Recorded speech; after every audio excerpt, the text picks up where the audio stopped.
Buenos días. Bueno, primero que todo, ya las preguntas mías de obstetricia, digamos, de embarazo, parte de la clase del reproductor, ya están. Son 18 preguntillas. ¿Verdad? Entonces, sí. Nada más decirles que todo lo que voy a preguntar está en el texto y en la clase que yo di. ¿Okay? O sea, no hay nada que no esté ahí. ¿Okay? Como que se puede decir, pero es que esto no está, o esto no lo dijo, o esto, porque todo está ahí en el texto, o en algún momento yo lo dije en el transcurso de la clase. Les recomiendo que se estudien muy bien ese texto que yo les mandé. ¿Okay? Y si tienen duda, hoy va a haber, voy a tener, ¿cómo se llama? Van a ir a estudiantes a consulta. Entonces, si se hace un buen grupo, pues podemos aclarar un montón de dudas al respecto. ¿Sí? El otro texto que usted subió, el de elección, Ajá. ese también es importante. Ese también, sí. No, yo digamos, si yo me estudio las clases de discreción, igual si no me estudio el texto, pierdo puntos en el examen. Es muy probable porque recuerden que para efectos de clase, muchas veces el dar la clase no es suficiente tiempo para decir todo lo que uno quiere decir o para detallar algunas cositas que sí están en el texto, ¿verdad? Uno en la clase no es que viene a karaokear lo que está en el texto, ¿verdad? Viene más o menos como a aclarar lo más difícil, lo más complicado o lo que requiere como más énfasis, ¿ok? El texto, pues ahí es donde viene pues ya la materia en forma detallada. Y si ustedes tienen alguna duda a la hora de leer el texto, pues entonces ustedes me preguntan a mí. No, eso quiere decir, digamos, que yo puedo leerme el texto y ya el texto en sí mismo es toda la clase más completa. Sí. O sea, yo puedo leerme solo el texto y toda la clase. Sí, pero usted puede leerse el texto, pero puede ser que no entienda algo. Y va a la clase. Así lo expliqué en la clase. ¿Okay? Bueno, entonces, chicos, hoy vamos a ver este ajuste fisiológico por ejercicio. Esta clase sí está completita en el Silverthorne, así tal cual. ¿Entiendes? Como está en el libro de texto, eso ustedes lo tienen, ¿verdad? En el Silverthorne. ¿Ustedes tienen el libro? ¿Sí lo tienen? Digital, sí. Sí, lo tienen digital, ¿verdad? Ahí está tal cual, así tal cual. ¿Ok? Entonces, ¿Cuál capítulo es o algo para llegar a...? ay, no me acuerdo qué capítulo es que hace el final. Antes del reproductor, eso sí. Entonces, chicos, a ver, empecemos con el ejercicio. Tengo que ir rápido porque apenas tengo una hora para ver esta clase. Entonces, vean, el ejercicio es, para efecto de los fisiólogos, es importantísimo porque integra una serie de cambios que ocurren en el organismo, que integran, mejor dicho, funciones del sistema cardiovascular, del sistema respiratorio y del sistema nervioso, además del sistema neuroendocrino. ¿Okay? Entonces, todo ese montón de funciones cardíacas, respiratorias, neuroendocrinas se relacionan o confluyen cuando una persona hace ejercicio. Por eso el ejercicio es un área que es muy activa en el estudio de la fisiología, ¿verdad? Por todo ese montón de eventos que se integran en ella. ¿Okay? Entonces, empecemos con metabolismo. ¿Okay? ¿De dónde viene el ATP durante la contracción muscular? Ustedes saben que durante la contracción muscular el ATP es necesario porque se debe unir a la cabeza de miocina y al unirse a la cabeza de miocina eso le permite a la cabeza de miocina cambiar su ángulo de 90 a 45 grados, ¿verdad? Ya ustedes eso lo vieron cuando vieron contracción muscular, ¿ok? Pero ese ATP tiene que provenir de algún lado. Entonces, vamos a tener que las fuentes de donde proviene el ATP son tres, en realidad. Es el sistema anaeróbico aláctico, el sistema anaeróbico láctico y el sistema aeróbico aláctico. ¿Ok? En resumen. Entonces, el sistema anaeróbico aláctico, ¿verdad? Es el sistema que consiste en el ATP que está en forma de depósito en nuestro organismo y la fosfocreatina que funciona como un donador de fosfatos al ADP, originando el nuevo ATP. ¿Ok? No sé, por eso es que ustedes han visto que mucha gente que va al gimnasio a hacer pesas utiliza una cosa que se llama creatina. ¿Entendido? Porque la creatina, pues, al parecer, les ayuda en este proceso de recuperación de ATP. ¿Ok? Sin embargo, chicos, este ATP, este depósito de ATP, lo que le puede durar a una persona haciendo ejercicio es entre 10 a 15 segundos, nada más. ¿Ok? Entonces, una vez que termina este proceso, este consumo o esta utilización de energía, el organismo requiere de otras fuentes energéticas. Entonces, ahí hace uso de el metabolismo anaeróbico láctico. ¿Ok? Entonces, aquí es donde empieza lo que llamamos, bueno, el metabolismo glucolítico, que es el más rápido, es el mismo. Cuando yo hablo de anaeróbico, el anaeróbico láctico es lo mismo que hablar de metabolismo glucolítico. ¿Por qué? Porque el metabolismo glucolítico se basa en el proceso de glucólisis que ocurre en el citoplasma, ¿ok? Sin ingresar a la mitocondria. Entonces, el proceso de glucólisis no requiere de oxígeno. ¿Ok? Este proceso de glucólisis convierte la molécula de glucosa en 2 piruvatos. Y estos 2 piruvatos se van a convertir en lactatos. ¿Entendido? Por eso se llama anaeróbico láctico. ¿Ok? Entonces, este metabolismo glucolítico es más rápido, 2.5 veces más rápido que el metabolismo aeróbico. Entonces, esta sería la segunda forma de obtención de energía cuando uno hace actividad física. Pero esta forma de energía aporta muy poquito ATP. Estamos hablando de que aporta 2 ATP nada más por cada molécula de glucosa. ¿Ok?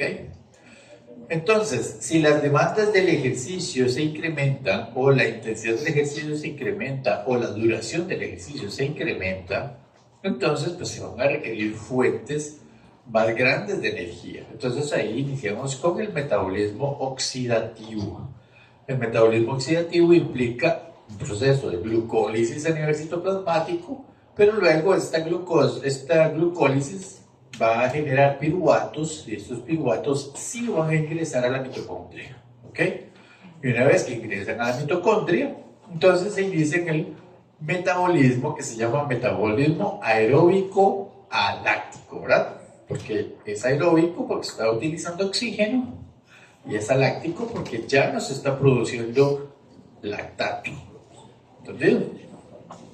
En este proceso se van a producir mucho mayor cantidad de ATPs, 32 ATPs por molécula de glucosa. ¿Entendido? Entonces es mucho más efectivo y otra característica que tiene es que es mucho más duradero a lo largo del tiempo. Es decir, prevalece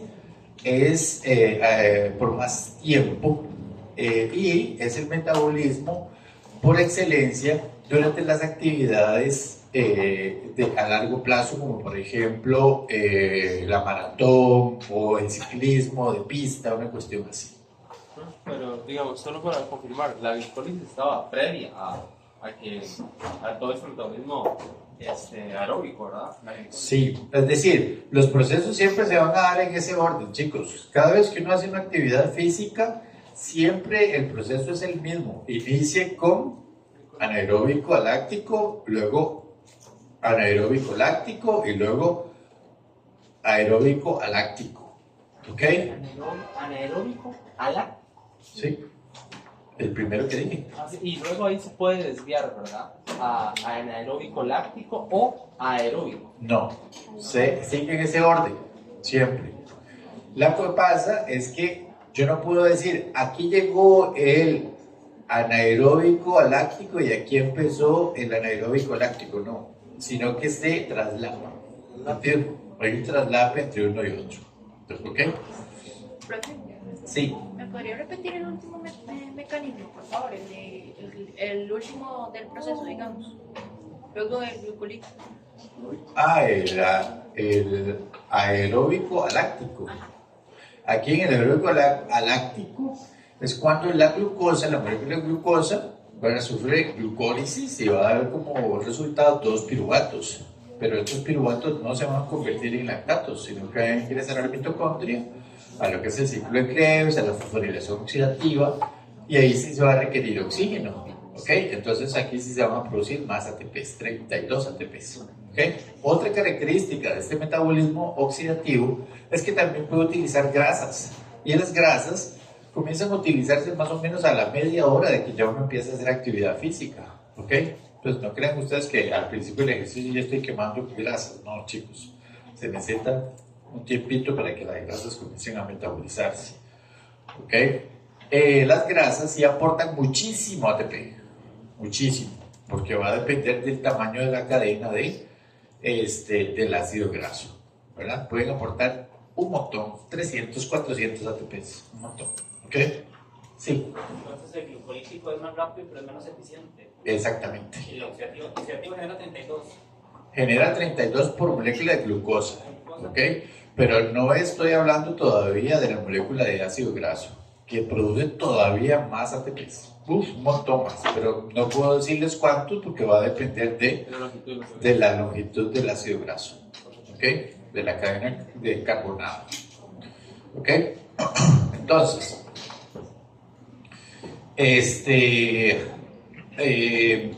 cuando se lleva a cabo actividad física como parte del metabolismo, se va a producir al final ATP, como habíamos mencionado, pero también se produce agua y se produce dióxido de carbono. ¿Ok? El dióxido de carbono se considera un ácido volátil. ¿Ok? Porque el dióxido de carbono, al combinarse con el agua, forma ácido carbónico. Y el ácido carbónico se disocia en hidrogeniones y bicarbonato. ¿Ok? Esto no sé si ustedes lo vieron en Presby, pero ustedes saben que eso es lo que pasa. ¿Ok? Entonces, si la producción de dióxido de carbono es muy alta, uno podría pensar que se va a generar una acidosis, ¿ok? Pero esto no es así. ¿Por qué? Porque el organismo tiene mecanismos muy eficientes de mantenimiento del pH. De hecho, ante una actividad física leve y moderada, el pH de la sangre no cambia, ni siquiera cambia la PCO2 ni la PO2. Es decir, no, eso no cambia, ¿ok? Y eso se debe al aumento de la frecuencia respiratoria, ¿ok? Y también al aumento de la eficacia del sistema cardiovascular en transportar oxígeno, ¿entendido? Durante el ejercicio. Entonces, debido a estas mejoras durante el ejercicio, aumento de la frecuencia respiratoria, aumento de la profundidad de las respiraciones, aumento del retorno venoso, aumento del gasto cardíaco, ¿ok? Va a generar que no se produzca un acúmulo de dióxido de carbono en forma de lactato, ¿verdad? Porque ya no hay metabolismo anaeróbico, y tampoco se produzca un aumento de la acidosis, porque el dióxido de carbono está siendo eliminado eficazmente por los pulmones, ¿entendido? Entonces, no va a cambiar pH, ni va a cambiar PO2 ni PCO2, ¿ok? Excepto que cuando el ejercicio es extremadamente intenso, ahí sí, uno puede observar cambios en el pH, ¿entendido? Pero estamos hablando de que si el ejercicio es muy intenso y mantiene por un periodo muy largo, ¿ok? Entonces, las fuentes de donde se obtiene la glucosa en el organismo, ¿ok? Cuando se realiza actividad física, básicamente son 3. Primero, la glucosa que ya hay en la sangre. Después, la glucosa que se libera de los músculos y del hígado a partir del glucógeno que está ahí almacenado. Y luego, la glucosa que se forma nuevecita de paquete en el hígado a partir del proceso que se llama gluconeogénesis, que va a formar glucosa a partir de aminoácidos y de glicerol. ¿Ok? Entonces, básicamente así es como se obtienen las fuentes de energía durante la actividad física. ¿Ok? Esto es para que ustedes vean ese resumen de dónde provienen todas esas fuentes energéticas. Voy a explicarlo rápidamente, chicos, una falta de tiempo severa que tengo, ¿verdad? El glucógeno de los músculos por el ejercicio genera glucosa, que pasa a la glucólisis anaeróbica, que va como origen piruvato. El piruvato va a originar lactato, el lactato sale a la sangre, ingresa al hígado, y en el hígado el lactato, por un proceso de gluconeogénesis, va a dar como resultado glucosa. La glucosa vuelve a salir a la sangre y vuelve a ser reutilizada. ¿Ok? Ahora, el glucógeno en el hígado genera glucosa, que también va a salir a la sangre y va a ser utilizada por el músculo en la glucólisis anaeróbica. ¿Okay? En el intestino, la glucosa que se absorbe por los alimentos pasa directamente a la sangre. El tejido adiposo va a dar como resultado el proceso de lipólisis, glicerol más ácidos grasos. ¿Okay?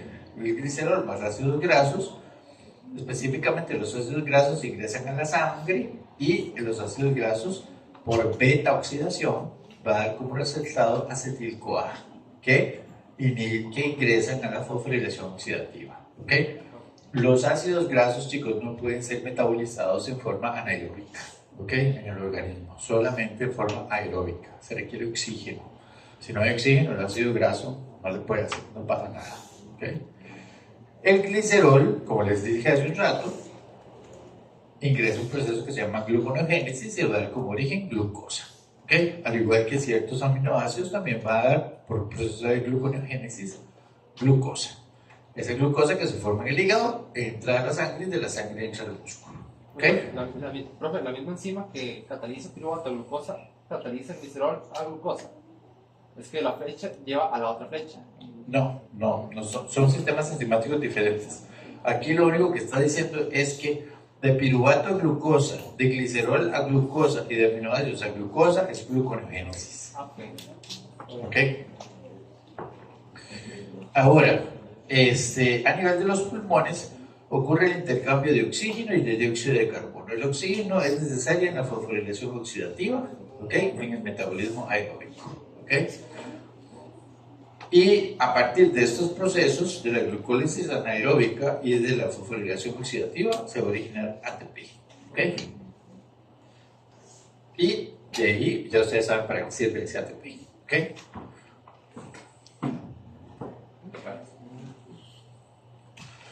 Entonces, a ver, bueno, ya esto lo dije. Aquí. Esto, chicos, es nada más para que ustedes vean la diferencia entre el aporte de ATP con respecto al tiempo de mantenimiento de la actividad física. La fosfocreatina y los depósitos de ATP que ya tenemos van a producir mucho ATP, pero el tiempo es muy poquito, durante un periodo de tiempo muy cortito. El metabolismo anaeróbico va a producir menos ATP, pero el tiempo es un poco más prolongado. El metabolismo aeróbico sí va a producir mucho más ATP, pero el tiempo, la resistencia, supera esa, o sea, es muy grande en comparación con el ATP que se está produciendo, porque aquí se está produciendo mucho ATP. ¿Tiempo de qué, perdón? ¿Ah? No, ¿tiempo de qué, perdón? De ejercicio. Estamos hablando de ejercicio, esta clase es de ejercicio, ¿verdad? Entonces, verán ustedes que la producción de ATP es mucha y eso hace que la duración del tiempo en horas sea muy prolongada. ¿Sí? Entonces, el metabolismo aeróbico es el que aporta ese ATP en ejercicio prolongado. ¿Entiendes? Pues, pero, qué dice que el metabolismo aeróbico produce tan poquito ATP, el aeróbico? ¿El qué? Aquí a la derecha, porque dice que el aeróbico produce tan poquito ATP. Es que eso es en realidad una columna comparativa entre la duración del ejercicio con respecto al ATP producido, ¿verdad? ¿Me explico? O sea, ahí que la columna sea muy pequeña, es que si yo lo veo eso en grande, ¿verdad? No cabría en la pizarra. Claro, muchísimo más, digamos. Exactamente, no cabría en la pizarra, porque estamos hablando de que ahí el tiempo es en horas, que es mucho. En cambio aquí eso es básicamente, esto es una comparación relativa. Producción ATP con respecto a duración, producción de ATP con respecto a duración. Digo, se produce ATP suficiente, pero muy poquito dura. Aquí, producción de ATP dura más o menos. La producción de ATP, ¿verdad? Es bastante. Esa es más tardía. Pero, sí, pero la actividad se prolonga durante el tiempo. Por ende, Okay. la producción total resulta mayor. Sí, porque proviene ya de ácidos grasos y de la glucosa que se está liberando. Ahora sí ya. ¿Ok? Y esto es para que ustedes vean los sustratos que se utilizan durante el ejercicio, dependiendo de la intensidad del ejercicio.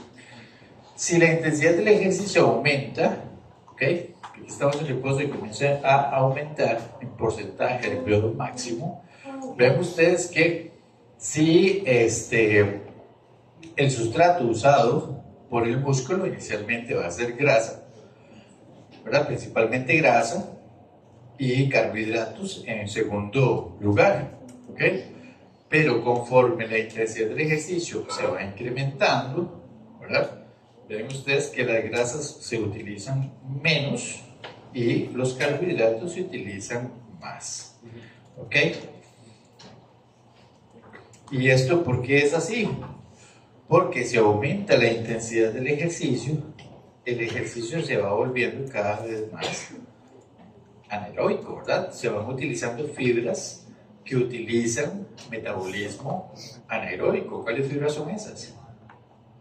¿Ya las vieron, los tipos de fibra? Las fibras de tipo 2A y fibras de tipo 2X, que son más glucolíticas, ¿verdad? ¿Estamos? Sí, solo es intensidad de ejercicio, entonces no es como tiempo. No, es intensidad. El medido en VO2 máximo. ¿El qué, perdón? En VO2 máximo, el consumo de oxígeno. Bueno, entonces, entre más intenso sea el ejercicio, en VO2 máximo, ¿verdad? Vean ustedes que si el ejercicio supera el 60% del VO2 máximo, entonces se van a utilizar menos grasas, ¿verdad? Porque estaríamos utilizando más fibras de tipo anaeróbico, ¿verdad? Entonces se estaría utilizando más glucosa en el proceso de glucólisis. Sí. Es por eso que a la gente, cuando le recomiendan correr a un cierto porcentaje de frecuencia cardíaca. Sí, porque tanto la frecuencia cardíaca como el VO2 máximo son índices de intensidad, de medición de intensidad de ejercicio. ¿Ok? La frecuencia cardíaca es mucho más fácil que el VO2 máximo, porque el VO2 máximo hay que medirlo con un equipo especial, que es lo que se hace en laboratorio. Pero la frecuencia cardíaca es mucho más fácil. Pero, perdón, ¿B2? VO2. Pero Sí. me imagino que el consumo de ATP tiene que ver, digamos, con la adaptación que tenga la persona al ejercicio. Sí. Digamos, si tiene una resistencia muscular mayor, porque está más adaptado a, digamos, como un atleta o algo así, va a haber un consumo menor. ¿O no? No necesariamente, ¿verdad? Más bien al contrario. El atleta consume mucho ATP, ¿verdad? Lo que pasa es que sus mecanismos de producción de ATP son mucho más eficientes, ¿verdad? Eso es la diferencia, ¿ok? No es que consume menos, consume más, ¿verdad?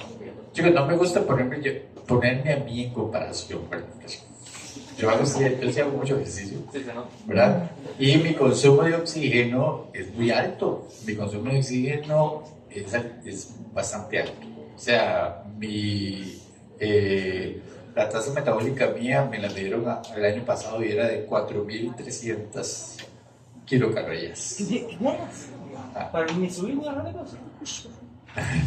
O sea, es como 2 personas. Sí. De hecho, el jefe me dijo que yo era como un caballo chiquitico. Entonces yo no sé si lo tomé como una ofensa o lo tomé como un cumplido, no sé. Pero así me dijo que era como un caballo chiquitico, ¿verdad? En comparación con una persona normal que lo que consume son 2.000, 2.500 calorías, ¿verdad?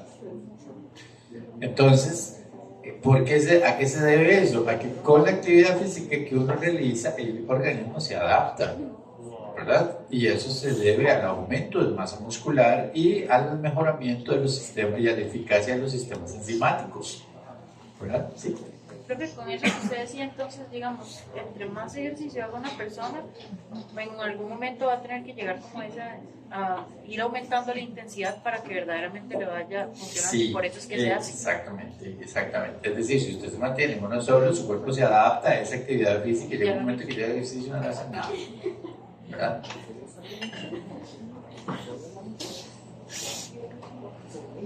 Entonces, hormonas que regulan el metabolismo durante el ejercicio. Entonces, hay también el patrón de secreción. Normalmente, cuando estamos en una situación de postprandial, es decir, que acabamos de comer, la hormona que más se libera es la insulina. Ustedes saben que la insulina, al liberarse, va a actuar sobre los receptores de insulina en la membrana celular y eso va a permitir que se expresen los transportadores de glucosa, que son los GLUT4, ¿verdad? Principalmente en músculo y en tejido graso. ¿Ok? Pero durante el ejercicio, paradójicamente, que uno piensa, bueno, en este momento debería liberarse más insulina, ¿verdad? Porque es cuando las células ocupan más glucosa en el proceso de metabolismo. Pero es todo lo contrario, chicos. Durante el ejercicio, la insulina hace esto. Se va de pique. Mejor dicho, no se libera insulina durante el ejercicio. Lo que se liberan son hormonas que más bien aumentan la glucosa en sangre, cortisol, catecolaminas y glucagón. Las 3 hormonas actúan en forma sinérgica aumentando las concentraciones de glucosa en sangre. ¿Okay? Entonces, al aumentar las concentraciones de glucosa en sangre, entonces están aumentando el aporte de glucosa. Y ustedes dicen, pero entonces, si no hay insulina, esa glucosa ¿cómo va a entrar al músculo que está activo? ¿Verdad? Chicos, porque ocurre que, y esto es importante para efectos clínicos, el ejercicio por sí solo favorece la expresión de GLUT4 en la célula muscular en forma independiente a la insulina. ¿Entendido? Entonces el ejercicio permite que se exprese GLUT4 aunque no haya insulina. ¿Ok? Es por eso aquí la importancia del ejercicio en individuos con diabetes mellitus tipo 2. ¿Ok? Entonces, eso es lo que ocurre con las hormonas. ¿Ok? Y este es el VO2 que está junto al compañero, ¿verdad? El consumo de oxígeno, que se llama VO2, se le llama VO2, se relaciona con la intensidad de ejercicio. Entre más intenso sea un ejercicio, más consumo de oxígeno va a tener. ¿Ok? Y los atletas, de hecho, tienen un VO2 muy alto, ¿ok? Porque consumen mucho oxígeno. ¿Ok? Entonces, ¿qué representa el consumo de oxígeno? Representa el oxígeno que se consume en litros por minuto, ¿verdad? Durante el proceso de fosforilación oxidativa. ¿Ok? Ahora, hay una diferencia entre consumo de oxígeno y consumo de oxígeno máximo, que es el VO2 max. El consumo de oxígeno es simplemente el consumo de oxígeno que se requiere en el proceso de fosforilación oxidativa, independientemente de la actividad física que se esté haciendo. Incluso cuando uno está en reposo, está en VO2. está consumiendo oxígeno, ¿cierto? Pero el VO2 máximo, ¿qué es? El VO2 máximo es un indicador de la capacidad que tiene el individuo, ¿verdad?, de realizar ejercicios de resistencia tomando en cuenta el consumo de oxígeno que tenga. Entonces, por eso el VO2 máximo funciona como un indicador de intensidad de ejercicio. ¿Ok? Entonces, si a ustedes le dicen, vamos a hacer un ejercicio al 40% del VO2 máximo, es un ejercicio que en realidad es leve. Un ejercicio al 60% del VO2 máximo se puede decir que es moderado. En cambio, un ejercicio entre el 80 y el 90% del VO2 máximo es un ejercicio intenso. ¿Ok? Porque ya a ese nivel, estamos hablando de que se está alcanzando el 80 a 90% del consumo de oxígeno total de esa persona. ¿Ok? Entonces, ¿eso qué significa? Que su organismo está demandando una gran cantidad de oxígeno. ¿Entendido? Por eso el VO2 máximo es una medida de intensidad de ejercicio. ¿Ok? Sí. Entonces, con el ejemplo que usted daba, los atletas incluso en reposo, ellos siguen teniendo un VO2 alto. Un VO2 alto. Sí. Sí tienen un VO2 alto, pero es más que todo por las adaptaciones cardiovasculares y respiratorias que tienen. Sí, porque ya están acostumbrados, así. Sí, consumen mucho oxígeno, aún en reposo. ¿Ok? Bueno, entonces, esto es para que ustedes vean el consumo de oxígeno, ¿verdad?, con respecto al tiempo. ¿Ok? Entonces, cuando se inicia una actividad, aquí está el reposo, cuando se inicia una actividad física, ¿verdad?, el consumo de oxígeno, ven ustedes que no se eleva o no se incrementa con la misma velocidad con que debería incrementarse cuando se inicia el ejercicio, sino que lo hace un poco más paulatinamente. ¿Y esto a qué se debe? Se debe a que el uso o las demandas de oxígeno, ¿verdad?, no se van a complementar o no se van a, por decirlo así, a sincronizar tan rápido como la demanda, como la frecuencia respiratoria. Entonces, cuando uno inicia una actividad física, los músculos comienzan a consumir gran cantidad de oxígeno, pero todavía los pulmoncitos están respirando normal. ¿Entendido? Entonces, ¿de dónde está utilizando ese oxígeno el músculo? Está utilizando el oxígeno que hay en la hemoglobina, está utilizando el oxígeno que hay en la mioglobina que tiene el mismo músculo. Entonces está consumiendo ese oxígeno mientras los pulmones y el sistema nervioso dice, mira, estamos haciendo ejercicio, ¿verdad? Hablando telológicamente, ¿verdad?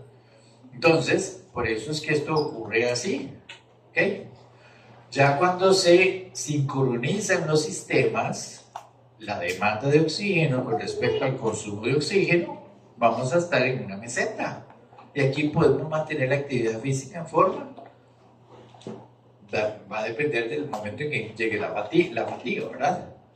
Y cuando se finalice el ejercicio, vean que no cae abruptamente, sino que ocurre esta curvita. Esta curvita se llama el EPOC, ¿verdad?, que es el consumo de exceso de el oxígeno post ejercicio. ¿Y por qué ocurre este EPOC? Ustedes han visto que cuando ustedes hacen actividad física, se pegan una carrerita, ustedes están respirando rápido y terminan de hacer el ejercicio y no vuelven y no respiran normal inmediatamente. Ustedes se quedan hiperventilando un buen rato. Eso se llama consumo en exceso de oxígeno post ejercicio. ¿Y eso por qué ocurre? Porque ese oxígeno que está ingresando al organismo por la hiperventilación está recuperando los sistemas que se agotaron en este punto. ¿Entendido? La mioglobina, ¿verdad? El oxígeno a la mioglobina, principalmente. ¿Entendido? Entonces, por eso es que queda este espacio aquí. ¿Entendido? O sea, la línea roja, la roja considerable, no la rosadita, ¿Qué es lo que está indicando?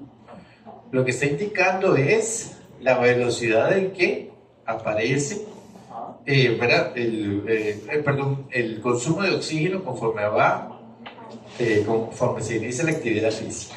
Que ¿Ok? aumenta, sí. Aquí aumenta, pero ve que no lo hace en la forma en que lo hace el ejercicio. Usted está así, queditico, y empieza a correr, usted empezó a hacer ejercicio, ¿ok? Pero sus pulmones todavía no han empezado a respirar rápido, sino hasta el ratito de que usted está corriendo. Y es por eso que esta curva no es tan abrupta. Y cuando usted termina de correr, ¿verdad? La frecuencia respiratoria no cae de repente.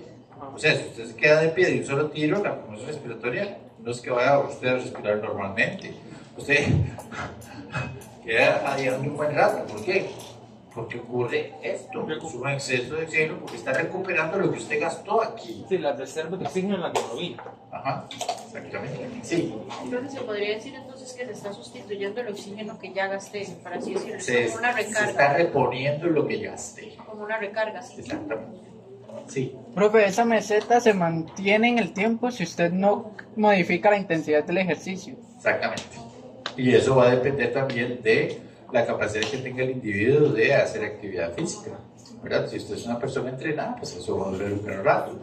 Pero si no, pues esa meseta no va a durar mucho, dependiendo del momento en que aparece la fatiga. O sea, es como de la capacidad pulmonar, digamos. No solamente eso, también de la capacidad del sistema nervioso y la capacidad cardiovascular, ¿sí?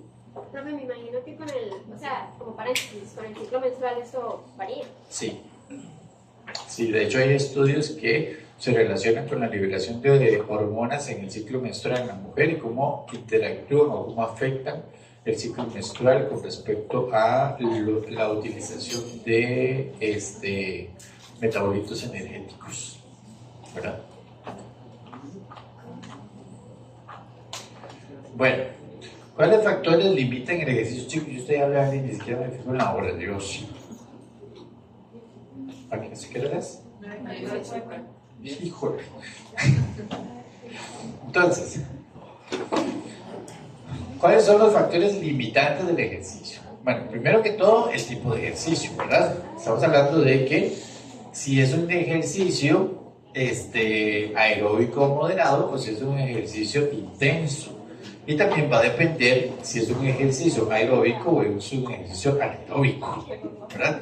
Recuerden, chicos, cuando yo hablo de ejercicio aeróbico, es un ejercicio de resistencia, ¿ok? Y cuando yo hablo de ejercicio anaeróbico, estoy hablando de ejercicio de contrarresistencia o ejercicio de fuerza y potencia. ¿Me explico? Son diferentes. ¿Por qué? Porque las fuentes de energía son diferentes, en este caso el uso de las fuentes energéticas son diferentes y la duración del ejercicio también. ¿Entendido? Cuando estamos hablando de actividad física, aeróbica, cardiovascular, estamos hablando que se inicia siempre con la misma línea de uso de fuentes energéticas. Se utiliza primero ATP, fosfocreatina, se pasa un ratito ahí a metabolismo anaeróbico, pero cuando se ingresa al metabolismo aeróbico puede durar un gran rato, porque la fatiga aparece hasta mucho después. ¿Entendido? Ahí lo que se están usando son principalmente fibras tipo 1, que son de metabolismo oxidativo, ¿ok?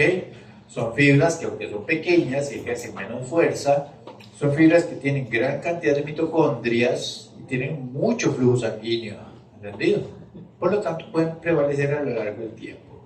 Pero si mi actividad física es una actividad física de levantar pesas, ¿verdad? Voy al gimnasio para hacer musculitos, entonces ahí igual se inicia siempre con fosfocreatina, depósitos de ATP y como mucho va a llegar a metabolismo anaeróbico, ¿verdad? Casi nunca se llega a metabolismo aeróbico. ¿Por qué? Porque la duración del ejercicio durante la actividad física de tipo contrarresistencia es corta. ¿Cuánto dura usted levantando unas pesas? ¿Verdad? Se dura segundos, ¿verdad? Entonces, en realidad, el metabolismo, cuando se alzan pesas, es metabolismo más anaeróbico, ¿ok? Y por lo tanto, las fibras que usted está estimulando ahí son fibras de tipo glucolítico, tipo 2A, 2X, ¿entendido? Que son fibras mucho más grandes, tienen menos mitocondrias, tienen menos mioglobina, tienen menos flujo sanguíneo. Y usted dijo anteriormente que el otro era tipo 1, 1A, 1X, solo se dice 1. No, solo es uno. ¿Ok? Entonces, por eso es que el factor limitante del ejercicio no solamente es el tipo de ejercicio, sino la capacidad de las fibras musculares de obtener y usar ese oxígeno, dependiendo del tipo de fibra que sea, ¿verdad? Y también va a depender de la capacidad del sistema cardiovascular de llevar oxígeno y nutrientes al músculo a una velocidad que pueda sostener ese metabolismo, ¿verdad? Es decir, el determinante en este caso es el VO2 máximo. ¿Qué quiere decir eso? Quiere decir que si el sistema cardiovascular es un sistema bien adaptado, es una persona que ya es deportista, su sistema cardiovascular está tan bien adaptado que el aporte de oxígeno y nutrientes va a ser muy efectivo y muy eficaz al músculo que está activo, ¿ok? Y de esa forma se va a sostener el metabolismo aeróbico por mucho tiempo. Estamos hablando de un maratonista que corre 43 kilómetros muerto de risa, ¿entendido? O un ciclista de pista que hace el Tour de France, ¿verdad? Entonces estamos hablando de que son personas que tienen una capacidad aeróbica sorprendente, ¿ok? Mientras que otras personas, por ejemplo, una persona que alza pesas, usted lo pone a correr 100 metros y a los 100 metros está agotado, chicos. ¿Por qué? Porque no está adaptado al metabolismo aeróbico, ¿entendido? Al anaeróbico. Sí.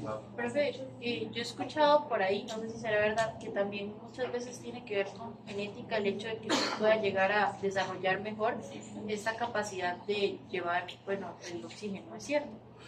Sí, también tiene que ver con un poco de genética, Digamos ¿verdad? que entre los Pero atletas en atletas sí y la demás. genética no es un factor determinante en ese caso, es más que todo el estímulo que usted le dé al organismo, ¿verdad?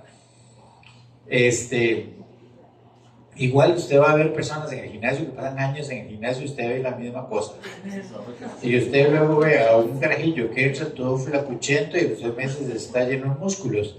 Bueno, uno nunca sabe, el otro se chució ahora, pero bueno. Porque ahora esa es la moda, ¿no?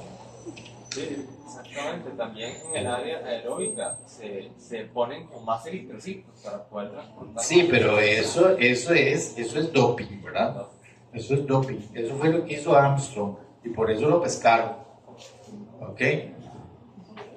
Armstrong. ¿Usted me dice si yo pienso en un astronauta? No. Neil Armstrong. Ese es el astronauta, no. El ciclista. No, usted no se acuerda de eso. Eso fue hace mucho tiempo. Ese man, ¿verdad? El Tour de France, muerto de risa y ganaban todas. Y ese man tenía una capacidad aeróbica sorprendente, era algo de otro planeta, ese man no era de este mundo, ¿verdad? Pero, tenía una frecuencia cardíaca de 32 latidos por minuto. Obviamente reposo. Sí. En reposo, o sea, no era de este mundo. Entonces, y era así, una cosa así, ¿verdad? Y ese man, ¿verdad? Todo el mundo lo alababa y se ganó un montón de medallas y todo, pero luego descubrieron que era lo que hacía, ¿verdad? El man no era que se inyectaba eritropoyetina, porque hay mucha gente se inyecta eritropoyetina para aumentar su hematocrito. El man lo que hacía era que se sacaba su propia sangre y lo guardaba en bolsitas, ¿verdad? Y esa sangre que se sacaba, ¿verdad? Dura hasta 28 días en refrigeración. Y el cuerpo recupera esa cantidad de sangre en 7 días. Entonces, ¿qué se armó? Se volvió a meter la sangre a los 7 días. Entonces se ganó la que el cuerpo produjo más la que él se volvió a meter, ¿entendido? Que es propia de él. Entonces nunca le iban a encontrar nada porque no tenía nada, ¿entiendes? En su sangre, no había doping, ahí era su propia sangre, ¿verdad? Pero, profe, Sí. vimos en microbiología que el espesor de la sangre estaba por la cantidad de eritrocitos. Sí. Entonces, las personas están muy pendientes a que se les forme trombo, coágulo o algo. Sí, claro. Y que se les tenga la presión muy alta. Sí, exactamente. Pero bueno, eso no le pasó al man. Lo que sí le pasó fue que le quitaron todas las medallas. ¿Y la plata? Y la plata. Entonces, chicos, vamos con la ventilación para pasar a cardio y vamos a ver si vamos terminando, si no me da chance. Entonces, ¿qué es lo que hace que la ventilación aumente durante la actividad física? Bueno, van a haber dos tipos de respuesta. Una respuesta de prealimentación sobre neuronas de control centrales a partir de la corteza, ¿ok? Y de retroalimentación a partir de receptores periféricos a nivel de músculos y articulaciones. ¿Entendido? Entonces, prealimentación, ¿qué quiere decir? Que antes de que yo inicie el ejercicio, ¿verdad?, ya va a haber una respuesta de prealimentación por parte de mi corteza, preparándome a mí para el ejercicio. Si yo les digo a ustedes en este momento, vamos a hacer una carrera, ¿verdad?, y nos vamos a poner allá arriba en la calle, les estoy seguro que si yo les tomo la frecuencia cardíaca en ese momento va a estar mucho mayor que la que tienen ahorita aquí sentados. ¿Entendido? Por una respuesta de prealimentación. ¿Entendido? La corteza envía señales al sistema de control cardiovascular, preparando el sistema de control cardiovascular para el ejercicio que ya va a venir. ¿Entendido? E incluso ya van a tener una frecuencia respiratoria aumentada con respecto a la que tienen en el reposo. De hecho, con solo decirles eso, ¿cuánto apostamos a que la mayoría de ustedes se les subió la frecuencia cardíaca solo por haberles dicho que íbamos a ir allá afuera a correr? Solamente por eso ya aumenta la frecuencia cardíaca. Es una respuesta de prealimentación desde la corteza y de retroalimentación por parte de receptores periféricos, porque los músculos, una vez que ya yo inicio la actividad física, envían señales al tronco encefálico de forma tal que el tronco encefálico, por lo tanto, hace los ajustes necesarios en la frecuencia respiratoria. ¿Ok? Entonces, este efecto se da por lo que nosotros llamamos el efecto presor del ejercicio. El efecto presor del ejercicio se divide en dos, ¿verdad? El mecanorreflejo, que viaja por fibras nerviosas tipo 3, y el metaborreflejo, eso no está en el libro, metaborreflejo, que viaja por fibras tipo 4.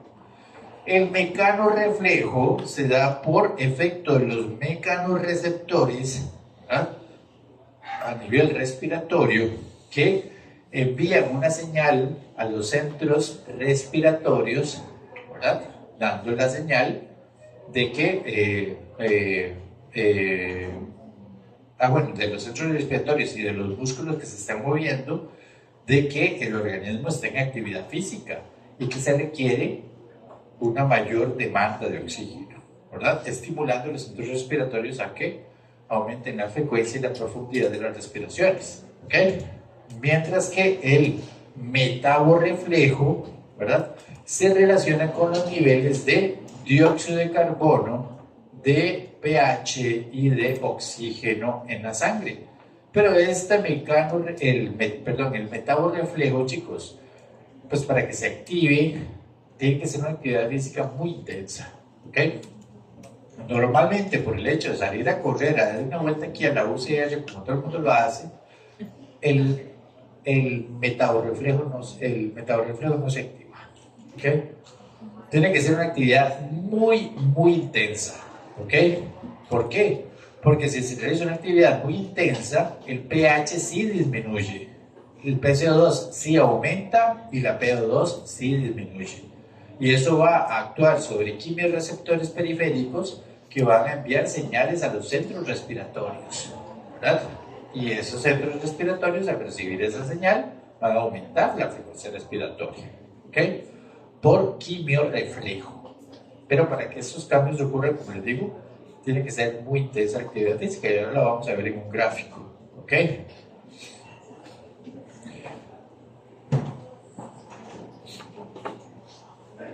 Entonces, esta retroalimentación sensorial va a mantener una concordancia entre la ventilación y el oxígeno que se está utilizando a nivel de los tejidos, el oxígeno tisular, ¿ok?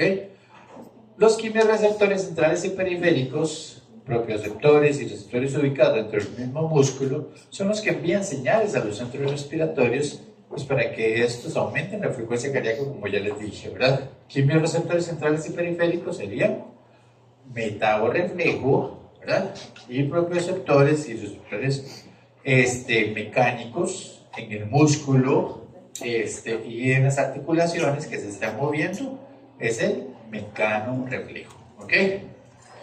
Los valores de pH, PO2 y PCO2 en ejercicio leve moderado generalmente no cambian, se mantienen muy parecidos. ¿Ok?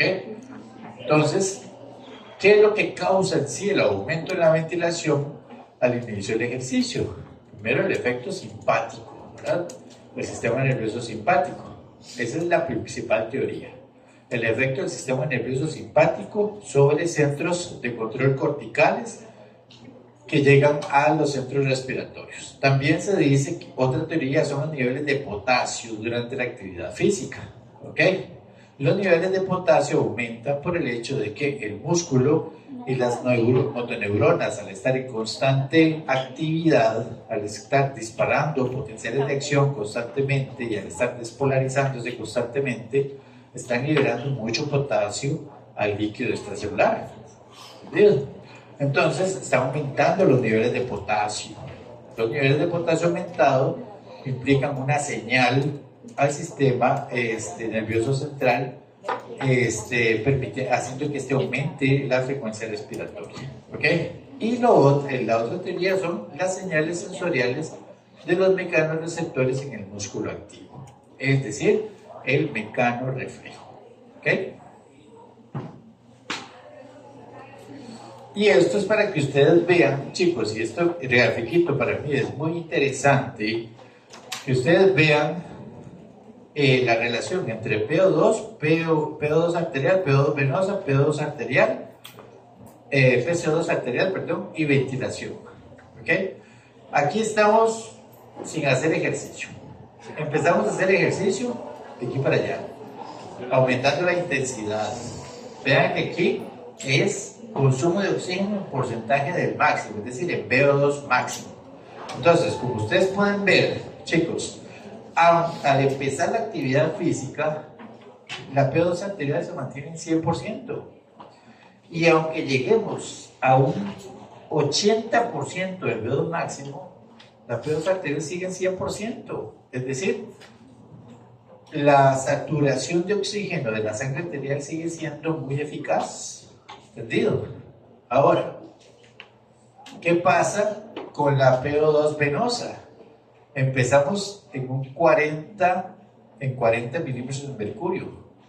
Estos son milímetros de mercurio. Aquí están 100 a 100 milímetros de mercurio. La PO2 venosa está en 40. ¿Ok? En reposo. Empezamos la actividad física. ¿Y qué hace la PO2 venosa? Disminuye. Ya no es de 40, sino que llega a 30. Ya no es de 30, sino que llegó a 25. Y conforme aumenta la intensidad, va bajando más y más, llega hasta 20. Entonces, ¿qué quiere decir eso? Que la diferencia arteriovenosa de oxígeno aumentó. ¿Entendido? ¿Qué quiere, y eso qué me quiere decir a mí? Mayor flujo. Quiere decir que cuando yo hago actividad física, no es que mi sangre se sature más de oxígeno, porque ya está saturada, ya está al 100, ya no puede llenarse más de oxígeno, pero sí puede extraer más oxígeno de la sangre venosa. ¿Entendido? Entonces, ¿qué ocurre en la actividad física? Aumenta la extracción de oxígeno. ¿Entendido? Por eso es que la PO2 venosa disminuye, porque aumenta la extracción de oxígeno de esta sangre. ¿Okay? La PCO2, vean ustedes que también inicia en 40 y se mantiene muy constante en 40 milímetros de mercurio, no cambia la PCO2. ¿Ok? Entonces, ¿qué quiere decir eso? Eso lo que está indicando es la efectividad del sistema ventilatorio en eliminar el dióxido de carbono. ¿Ok? De hecho parece que baja. Sí, incluso baja. Vea el pH arterial. El pH arterial se mantiene bastante constante, más o menos 80. No hay acúmulo de metabolitos ácidos. ¿Entendido? A pesar de que el dióxido de carbono se supone que está aumentando por aumento de la actividad física. Pero el dióxido de carbono aquí no está aumentando. ¿Por qué no está aumentando? Por la efectividad de los sistemas, del sistema respiratorio en eliminarlo por hiperventilación durante el ejercicio. ¿Entendido?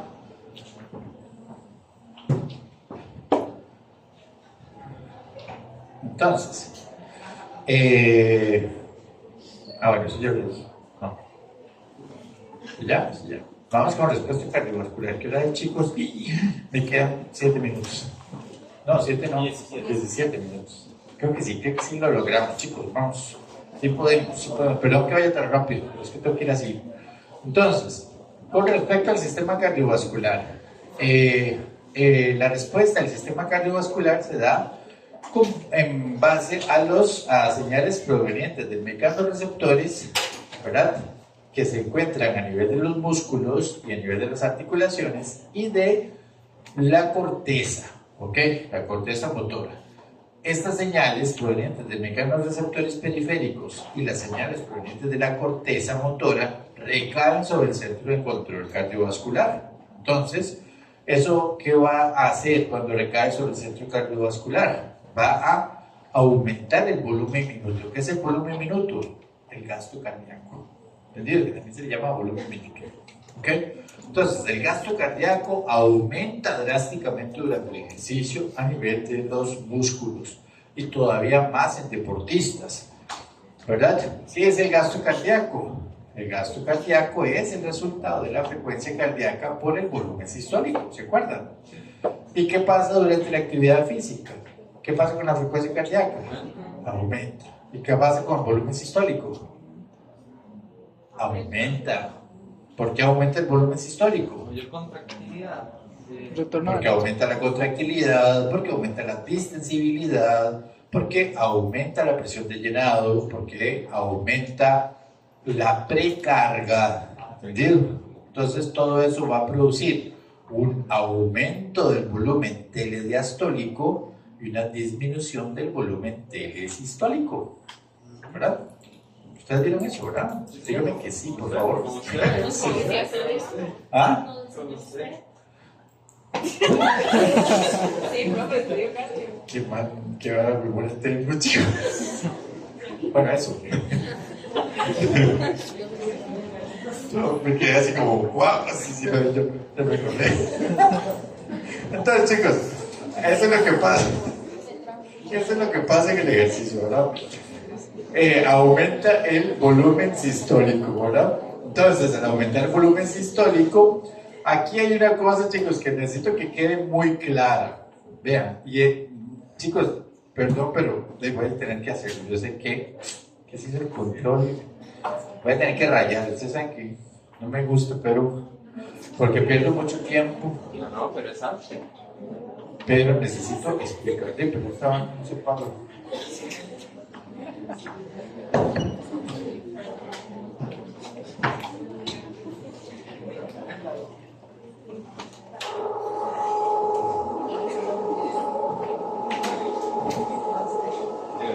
La carrera.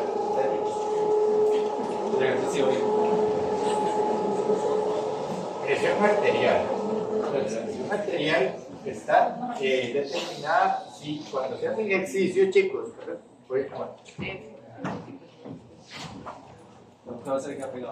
Cuando se hace ejercicio, ¿qué pasa con la presión arterial? ¿Ah? La presión arterial aumenta. ¿Por qué aumenta? Porque aumenta el retorno venoso, ¿verdad? Aumenta la contractilidad, aumenta la distensibilidad y todos estos eventos van a generar un aumento de la presión arterial. ¿Ok? Pero ¿qué pasa con el barorreflejo? ¿Verdad? Aquí es la situación con el barorreflejo. Si normalmente el barorreflejo respondería en forma de retroalimentación negativa a un aumento de presión arterial. ¿Entendido? Es decir, normalmente, voy a hablar lo que ocurre normalmente. ¿Qué pasa si aumenta la presión arterial? Si aumenta la presión arterial, aumenta la actividad de los vasoreceptores de alta presión que se encuentran en el arco aórtico y el seno carotídeo. Si aumenta la actividad de los vasoreceptores, Esto va a producir un aumento de la actividad en el núcleo del tracto solitario. Si aumenta la actividad en el núcleo del tracto solitario, ¿qué va a pasar? Aumenta la actividad del núcleo ambiguo. ¿Entendido? Y el núcleo ambiguo es parasimpático. Entonces, ¿qué va a pasar? Al aumentar la actividad del núcleo ambiguo, al ser parasimpático, va a disminuir la frecuencia cardíaca y disminuye la contractilidad. ¿Verdad? Por otro lado, el núcleo del tracto solitario, al estar aumentado, va a aumentar la actividad del núcleo medular ventrolateral rostral, ¿verdad? Y se aumenta el rostral, no, era el caudal. No, era el caudal. Era el caudal. Y se aumenta la actividad del núcleo medular ventrolateral caudal, entonces va a disminuir la actividad del núcleo medular ventrolateral rostral. ¿Entendido? Entonces, ¿esto qué quiere decir? Que va a disminuir, como este es simpático, entonces, ¿qué va a producir? Va a producir vasodilatación, ¿verdad? Principalmente, reduciendo las resistencias vasculares periféricas, ¿verdad? Entonces, le va a producir una disminución de las resistencias vasculares periféricas totales. Esto es en condiciones normales. Si disminuye frecuencia cardíaca, entonces, ¿qué va a pasar? Disminuye el gasto cardíaco. ¿Entendido? Y si disminuye resistencias periféricas totales, eso va a producir una disminución de presión arterial. Pero si el núcleo medular ventrolateral rostral está en disminución, pues más bien no está haciendo vasodilatación, ¿no? O sea, ahí habría una X. Sí. Sí, perdón. Esto sería, y esto más bien sería una inhibición. Inhibición, ¿ok? ¿Inhibición de qué? Perdón. Entonces, de la vasodilatación. Entonces, chicos, ¿qué pasaría, verdad? Ustedes dicen, bueno, si esto es lo que, si en ejercicio está aumentando la presión arterial, ¿qué pasaría entonces con todo esto? Porque entonces más bien, si yo hago ejercicio y aumenta mi presión arterial, yo esperaría que mi gasto cardíaco disminuya. ¿Entendido? Y no, chicos, el gasto cardíaco aumenta en el ejercicio, entonces hay una respuesta diferente en el ejercicio. ¿Entendido? Ahí sería más bien que el caudal inhibe el rostral. Sí, es que en eso me estoy acordando. El núcleo, al aumentar inhibe a este. Entonces, al inhibirlo, este es el simpático. Entonces, no se está bien, sí,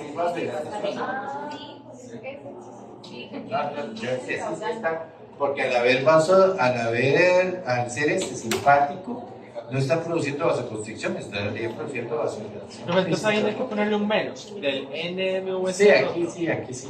Es aquí el menos. Y nivel otro. ¿Verdad? Entonces, chicos, eso es lo que pasaría normalmente. Pero en ejercicio esto no pasa. ¿Ok? ¿Y eso a qué se debe? A que ocurre un reseteo del barorreflejo. ¿Ok? El reseteo del barorreflejo quiere decir que esta respuesta no se da. ¿Ok? Es decir, con actividad física se aumenta la presión, ¿verdad? En actividad física está aumentando el gasto cardíaco. Está aumentando el gasto cardíaco, está aumentando frecuencia cardíaca, está aumentando contractilidad, ¿verdad? Y aún así está aumentando presión arterial. ¿Ven? Y eso se debe a un reseteo del barorreflejo en ejercicio. ¿Por qué? Por aferencias corticales y por el reflejo presor del ejercicio. ¿Ok?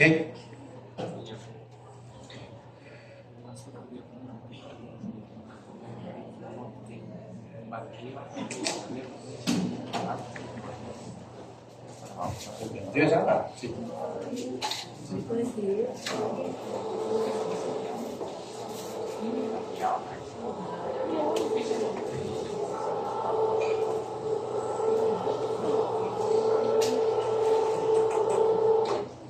Bueno, chicos, entonces, ya casi. Entonces, esa es la respuesta cardiovascular. Bueno, otra cosa que tenía que comentarles es que si nosotros estamos en reposo, el gasto cardíaco al músculo es muy bajito. Es de apenas que un 20-25% del gasto cardíaco, a pesar de que la masa muscular representa casi el 50% de nuestro peso. Pero en actividad física, el gasto cardíaco aumenta mucho, casi a un 85%. ¿Ok? Entonces, chicos, aquí viene otra ambigüedad que usted dice, ¿pero por qué? ¿Qué pasa cuando uno hace actividad física? ¿Qué sistema nervioso se activa? ¿Ah? El simpático. ¿Qué hace el simpático sobre los vasos sanguíneos? Vasoconstricción. ¿La vasoconstricción sería buena para el músculo que está activo? No, ¿verdad? ¿Por qué no? Porque el músculo requiere más flujo sanguíneo. ¿Qué está pasando ahí entonces en el músculo activo? La simpatólisis funcional. Recuerden, eso también lo di.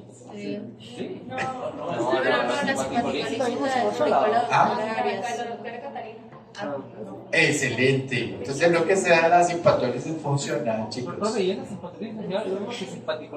Es lo mismo. Se da la simpatólisis funcional, ¿entendido? Porque se liberan metabolitos a nivel del músculo activo que van, por lo tanto, a aumentar la dilatación a nivel de músculos activos. Por lo tanto, cuando se hace actividad física aeróbica cardiovascular leve y moderada, ¿cuál esperarían ustedes que se altere?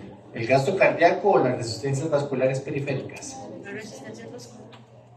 ¿Ah? La pregunta ni le entiendo la pregunta. Cuando uno hace actividad física aeróbica cardiovascular, la presión arterial media aumenta. Uno con actividad física, la presión va a aumentar, siempre. ¿Ok? Pero recuerden que la presión arterial media depende de presión arterial sistólica y presión arterial diastólica. La sistólica depende del gasto cardíaco. La diastólica depende de las resistencias vasculares periféricas. ¿Cuál de esas dos esperan ustedes que aumente en actividad física? ¿Ah? ¿El gasto cardíaco o resistencias vasculares periféricas? El gasto cardíaco. El gasto cardíaco. ¿Por qué las resistencias vasculares periféricas no? Porque hay simpatólisis funcional. Mientras hay vasoconstricción en algunas áreas, como el sistema esplácnico y los músculos inactivos, hay vasodilatación en otras. Entonces ahí se contrarresta una con otra. Entonces no se esperaría que haya un aumento de resistencias vasculares periféricas, ¿entendido? Pero sí de gasto cardíaco, a diferencia de la actividad física anaeróbica. En actividad física anaeróbica sí aumentan las dos. ¿Por qué aumentan las dos? Porque nunca llega a la aeróbica. No, ¿por qué? Porque hay constricción del músculo. Sí. ¿Por qué? Porque hay, se contrae el músculo, entonces oprime las... Exactamente, porque cuando se hace actividad anaeróbica y estoy alzando pesas, el músculo al contraerse colapsa los vasos sanguíneos. Al colapsar el vaso sanguíneo, aumenta la resistencia del vaso sanguíneo. Entonces aumenta la resistencia vascular periférica. Cuando corre uno no. ¿Ah? Cuando uno corre, no. No. Porque usted no está haciendo una actividad demasiado fuerte. Las piernas están hechas para eso. ¿Verdad? Bueno, chicos, vamos rápido, rapidísimo. Entonces, ya esto lo dije. La simpatólisis funcional, la presión arterial que aumenta durante el ejercicio, también lo dije. Esto es lo que yo les decía de la sistólica, que aumenta mucho en comparación con la diastólica, que casi no aumenta en cuanto se hace ejercicio aeróbico cardiovascular. El ajuste del barorreflejo también lo di, y se dice que el ajuste del barorreflejo se debe a varias cosas. Se dice que ocurre un reseteo a un nuevo valor umbral por parte de la corteza, como les mencioné hace un rato, que la corteza lleva a cabo este reajuste del barorreflejo por bloqueo espinal también. que se genera por inhibición presináptica sobre las neuronas que controlan el barorreflejo a nivel del tronco encefálico. Y también por efecto de los quimiorreceptores musculares sensibles a metabolitos que envían una señal al sistema nervioso central. Pero esta teoría no está tan bien pegada, porque estaríamos hablando de que tendrían que producirse metabolitos que afecten el sistema nervioso central, y con actividad física cardiovascular aeróbica los metabolitos en realidad no tienen ningún efecto ahí. ¿Okay? Entonces lo estudiamos de esa parte, ¿no? No, o sea, sí es una teoría, pero en realidad la más es esta, la primera, Reseteo, ¿no? el reseteo. Y aquí es para mostrarles a ustedes el reseteo, ¿ven? Que este es el barorreflejo que en ejercicio pues subió un poquito, ¿verdad? Está a un nivel más alto en comparación con el reposo, pero es exactamente la misma curva, nada más que está a un nivel más elevado. Entonces, las respuestas de prealimentación al ejercicio, ¿verdad? Esto es básicamente la información que se genera en la corteza, ¿ok? Que llega desde la corteza al sistema límbico y desde los músculos activos al sistema límbico. El sistema límbico es un sistema cardiorregulador que va a desencadenar respuestas simpáticas que van a aumentar la presión arterial al inicio del ejercicio. ¿Ok? Entonces, también el sistema límbico tiene que ver aquí. Lo que pasa es que meterse con el sistema límbico, chicos, es... Ustedes lo vieron con el doctor Brenes, ¿fue?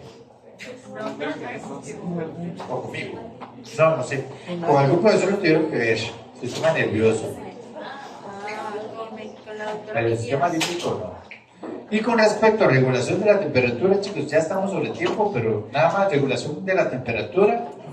Cuando se hace actividad física, la ruptura de la molécula de ATP va a liberar energía en forma de calor también. Esta energía en forma de calor necesita ser movilizada, y porque de lo contrario el sistema se sobrecalienta. Entonces, ¿qué es lo que ocurre? Que ese aumento de temperatura por movimiento muscular es transportada por la sangre a la periferia, ¿entendido? Y se va a dar vasodilatación cutánea, ¿verdad? Y la vasodilatación cutánea se da por activación del sistema simpático colinérgico, en donde se va a perder calor en forma de pérdida de energía por convección, es decir, por la cercanía del ambiente con el aire. Y también el sistema simpático colinérgico va a activar glándulas sudoríparas, aumentando la sudoración.